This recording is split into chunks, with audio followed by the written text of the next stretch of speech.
My name is Martin Williamson. I'm the Archivist at Cranleigh School. I was in 2 and 3 South from 1975 to 1980. We often hear Cranleigh has a rich history, but what is that history? Let's go back to the first day, September the 29th, 1865.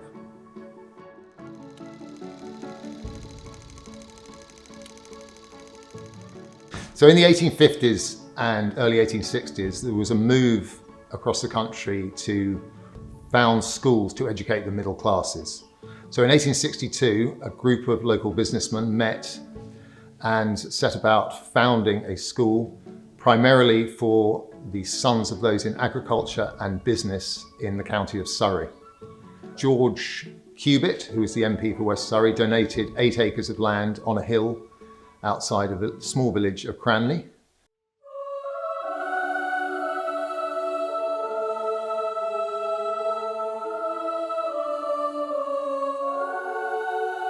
It opened on the 29th September 1865 with 3 teachers and 29 boys.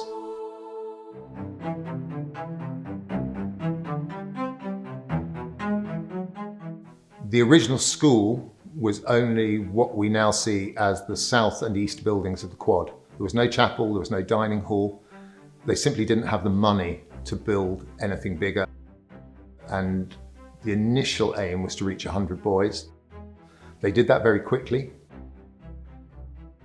Originally, the school had no water supply.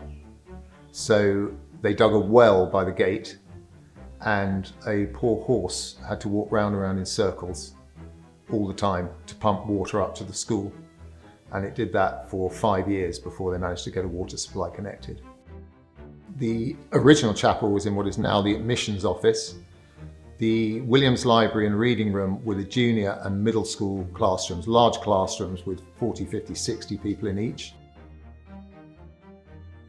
The chapel corridor was the gym, and the east side of the quad, which is now the Cranleigham room, that was the kitchens, and underneath there you can still find large cellars, which is where the coal was delivered and the boilers were kept. If one of the first pupils were to come back now, a lot will have changed. There would be parts of the school which will be very familiar to them. The black and whites as you enter. The quad itself is almost unchanged, although some buildings have been added to the north. There is a postbox outside the dining hall which dates from 1873, and that was a vital part of school life because boys relied on letters from parents. That's the only communication they had from home. That postbox was emptied 3 times a day, and although it's now redundant, it is a core part of the school's history.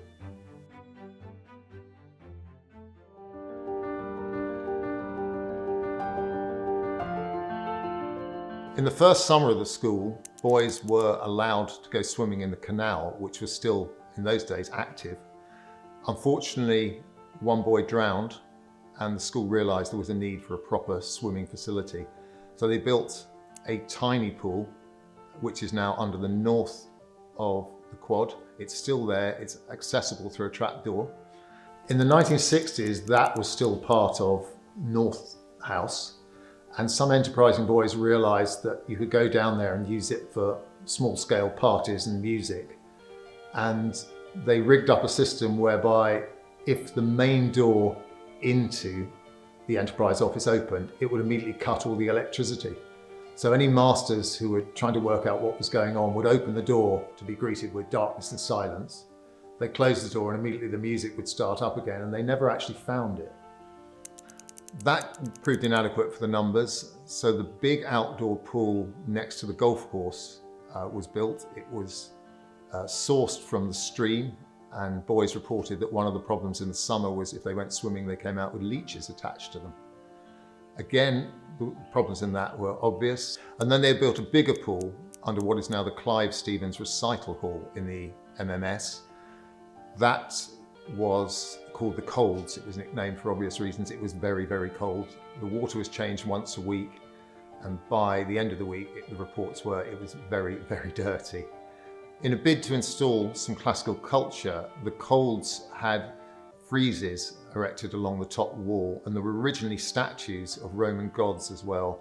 They've long been lost. The friezes can still be seen whitewashed in the Clive Stevens recital hall.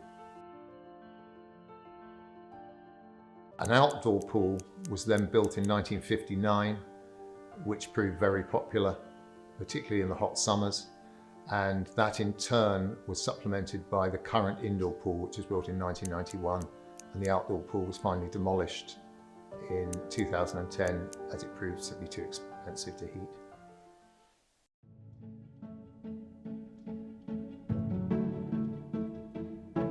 The dining hall was opened in 1868, and certain features of it remain to this day. To the north, you can still see the founders' windows, where in stained glass the crests of all the original founders of Cranleigh School were commemorated.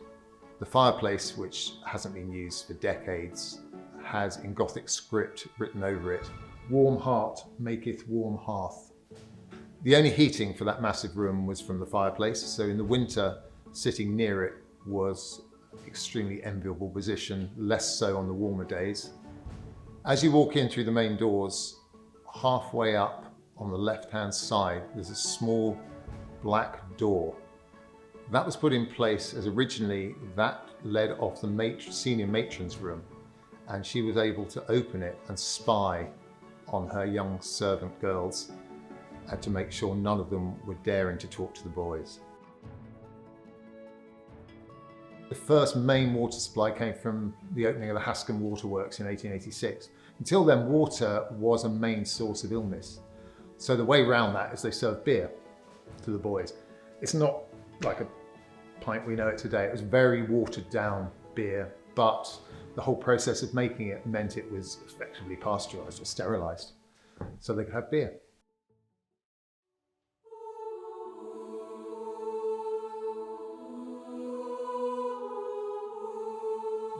The chapel was always seen as vital to the school. The school was, although not deeply religious, was a Christian school.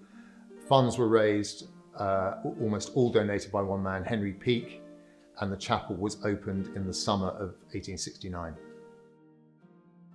The chapel, when it opened, was as it is now. It had scriptures along the wall. My favourite was, as you left the chapel, in large Gothic writing above it was, "Be sure your sins will find you out," which is a lesson to all the boys. But as the school expanded, again the chapel became fuller and fuller, and there was a plan in 1915 to actually knock through into the Williams Library to make it a cross shape to accommodate far more pupils and to build a gallery above it.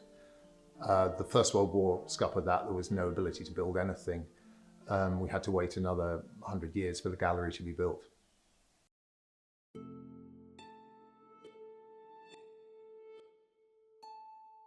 The first drive you come to is Sanney Lane. It was originally called Elm Lane because there were elm trees there, which went with the Dutch elm disease in the 1970s.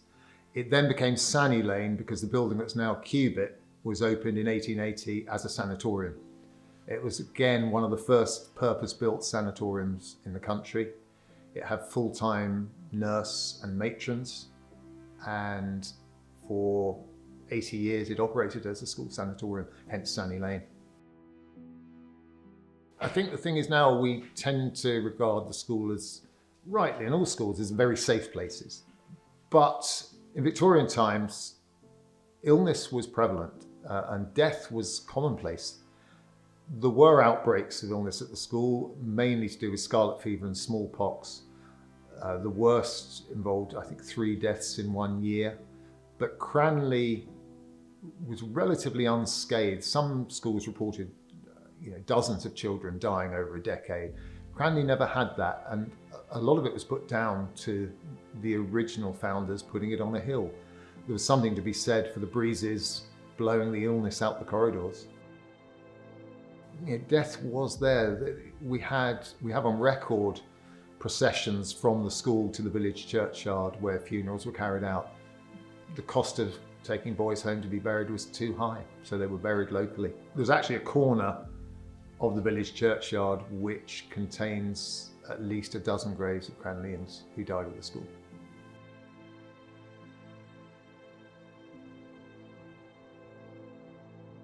But in a way, if you forget it, it shapes what the school is now. And it was it was a dangerous place. There weren't the medicines. If you got ill, you were in trouble. Teachers died. The first matron of the school died in 1879, a very painful death from cancer. She's buried in the village churchyard, and the whole school turned out and walked behind the coffin down to St. Nicholas's Church, where she was buried. One of the masters died, a German master died here in his room of heart disease in 1882. It wasn't uncommon. The need for an extra boarding house had been on the agenda for many years, and they decided they didn't have the money to build one, but the sanatorium was no longer required to the extent it had been. People were healthier, there was the village hospital, there were ways to get sick children away. In addition, children used to stay. If you were ill in the holidays and your parents lived a long way away, you spent the holidays in the Sam. They didn't go home.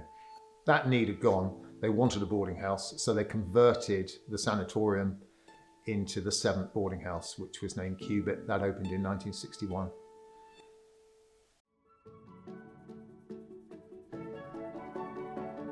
In 1887, the school launched a fire brigade. They had to wait another 7 years before they actually got a fire engine. And if you walk past the north of the school where the music rooms are, outside there is a bricked up arch, and inside there was where the fire engine was housed. It fought a fire in East in 1899 and was sent to the village in 1904 to help tackle a fire there. But largely they used to go around just entertaining parents on speech day.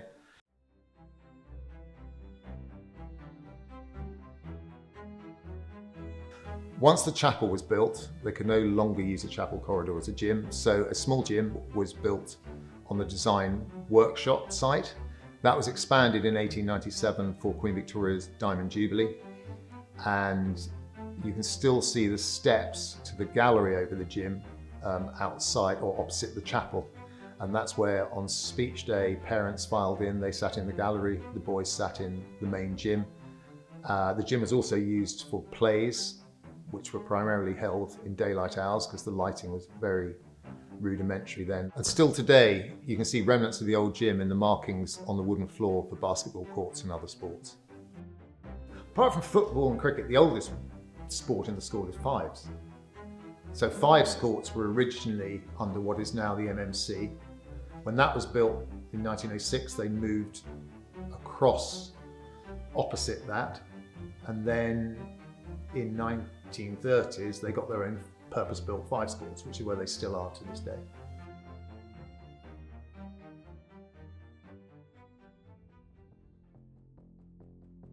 There's no electricity here till the 1920s. I don't think we can ever understand quite how dark and dingy the school was in winter because there was no central lighting. Boys had to do a lot of their work and all their prep and all their letter writing by gaslight. We used to have a school that's got radios and music and computers and engines going outside and planes going overhead.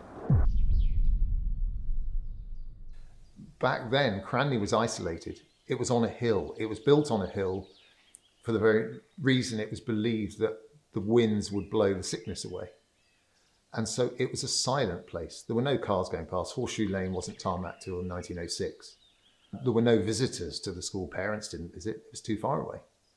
And so the school at night was very dark, a very quiet, very cold place. I think that would be the big change that a modern Cranleighan would notice straight away.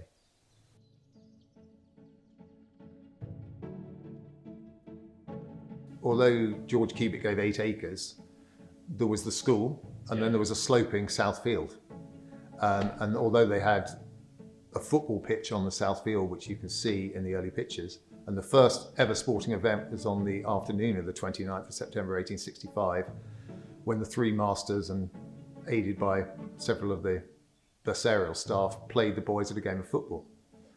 But there were no pitches, so they reached an agreement with Cranleigh Village that the school paid for the enclosure and maintenance of the village cricket ground, and in return that was used in term time exclusively for the school. So football was played down there, cricket was played, and the boys used to have to traipse down there every afternoon to do their sport. They weren't allowed to walk across the south field, so they had to go down the main drive and a long horseshoe lane. They had to take their goalposts with them, and in those days the stream was faster flowing, and they used to float the goalposts down on it if they were being particularly lazy in the winter, and pick them out the other end, erect them on the common and play their sport. The need for the school to have its own facilities was recognised. The north field was given by the son of George Cubitt, and that's now where the VHC, the MSBOC, are. Jubilee Field, which is Clare's Oak and Jubilee, was given by donation from the old Cranleighans to mark the 50th anniversary of the foundation of the school.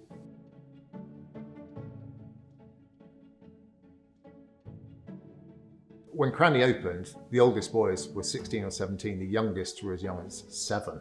The need for a separate house was quickly identified. So they opened what is actually called House in 1880, in the building now called Old House next to the prep school.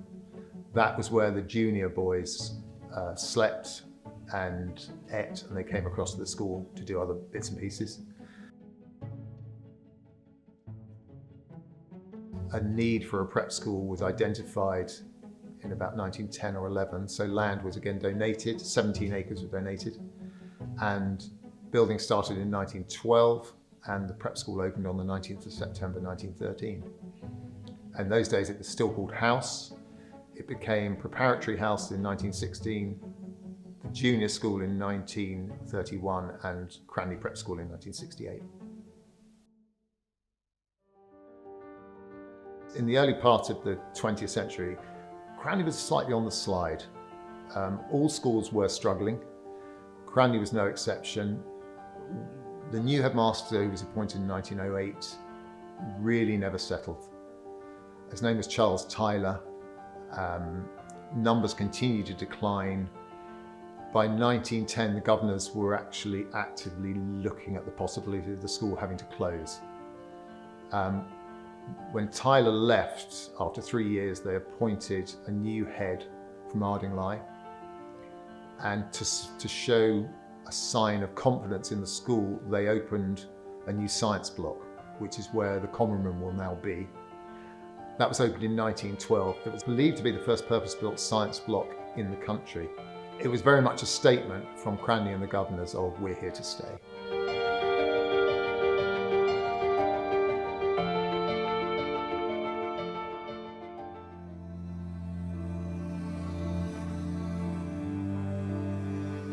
There was an informal CCF from the late 1880s, but with the advent of the Boer War in 1899, most public schools started to form their own CCF, which in those days was known as the Officer Training Corps. Cranleigh did that in 1900, and we have pictures of the first parade, which took place that year in front of the chapel. It very quickly expanded and became compulsory. And by the time of the First World War, almost all boys had to serve in the Officer Training Corps.